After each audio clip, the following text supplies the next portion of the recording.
Hey guys, are you trying to change your posture? Well, the first thing you should work on is called the long spine drill. Let's start off by lying on our back on the ground. When you lie here on the floor, you will notice some parts of your spine are touching the floor and some parts are curved off of the floor. In a normal spine, and what I mean by normal is how the bones in your spine are naturally shaped, are as follows. The lowest part of the spine, or the sacrum, that should be resting on the floor. Your lumbar spine, or your low back, that will be slightly curved off of the floor. Your thoracic spine, or mid to upper back, that's from around the bottom rib upwards to your neck. That should be resting on the floor. Your neck will be curved off of the floor, and then the back of your head will be resting on the floor.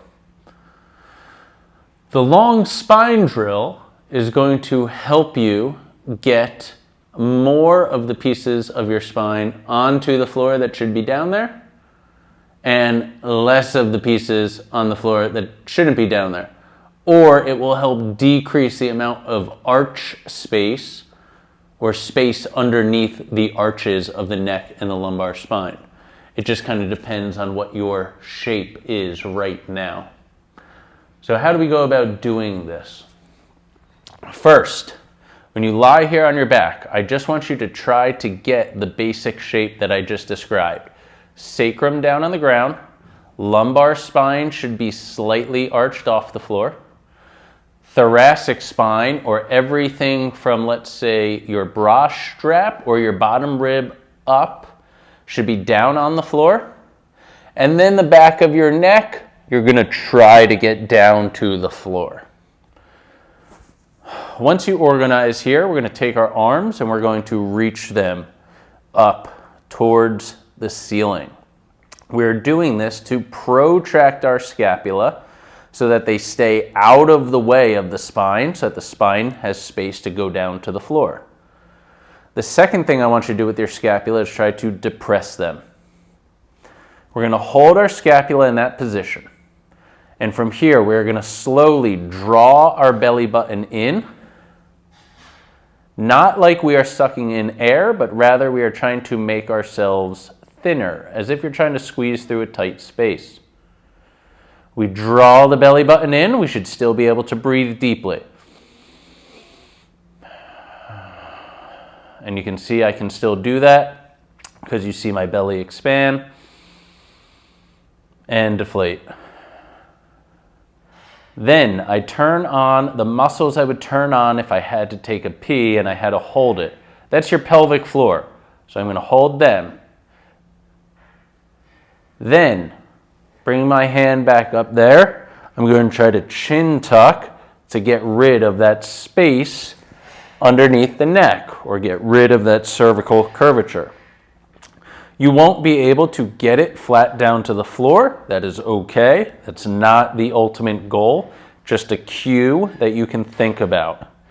That will help you elongate the neck. And then going back down to the legs, think about inward squeeze of the legs. And from here, I want you to start turning up the volume on all of those things. So I'm going to run through my checklist. Protract a little bit more. Depress a little bit more.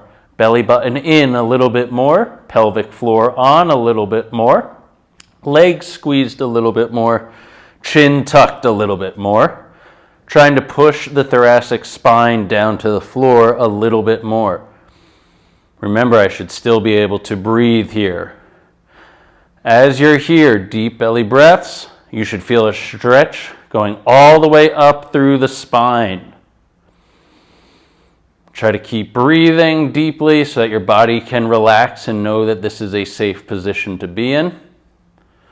And we are essentially elongating our spine, granting more range of motion by way of creating space between each vertebrae.